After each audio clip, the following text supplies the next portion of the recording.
பாஜகவோ இல்ல பாமகவோ இல்லைன்னா நாங்க மேபி நாங்க அதிமுகவோட யோசிப்போம் அப்படின்னு அந்த கருத்தை முன்னிச்சா இப்ப மறுபடியும் அந்த பேச்சு சூடு கிளம்பிருக்கு. எங்க கட்சி தோழர்களுக்கு இந்த சந்தேகத்தை எழுப்புறாங்க. அவர்களுக்கு விளக்கம் சொல்ல வேண்டியது, தெளிவுபடுத்த வேண்டியது ஒரு கட்சியின் தலைவர் என்கிற முறையில் என்னுடைய பொறுப்பு. பாஜகவும் அதிமுகவும் கூட்டணி அமைந்து விட்டதாக சொல்லிக் கொண்டிருக்கிறார்கள், அமைத்து விட்டார்கள். என்றாலும் அதிமுக பாஜக இல்லாமல் ஒரு அணியை உருவாக்க வாய்ப்பு இருக்கிறது என்ற கருத்துக்கள் சமூக வலைத்தளங்களில் பரவி கொண்டிருக்கின்றன.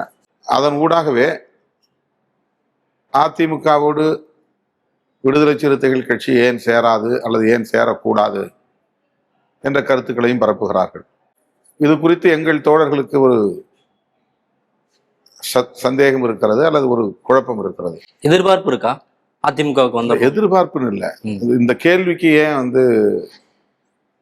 நம்ம விடை சொல்லணும், அதாவது தலைமை ஏன் சரியான விடை சொல்லல அப்படின்னு அதை தெளிவுபடுத்துவதற்காக இல்லை என்றால் சேரலாம். ஆனால் அவர்கள் வலதுசாரி அரசியல் நோக்கி நகர்ந்து விட்டார்கள். இதை ஏற்கனவே நாம் எதிர்பார்த்தோம். அதிமுக எந்த சூழலிலும் பிஜேபியோடு தான் போகும் என்பதை ஆரம்பத்திலிருந்து நாம் ஒரு யூகத்தின் அடிப்படையில் கணித்தோம். அது இன்றைக்கு நடைமுறைக்கு வந்திருக்கிறது. இது நாம் எதிர்பார்த்த ஒன்றுதான். ஆகவே அது நமக்கு ஒவ்வாதது, உடன்பாடு இல்லாதது.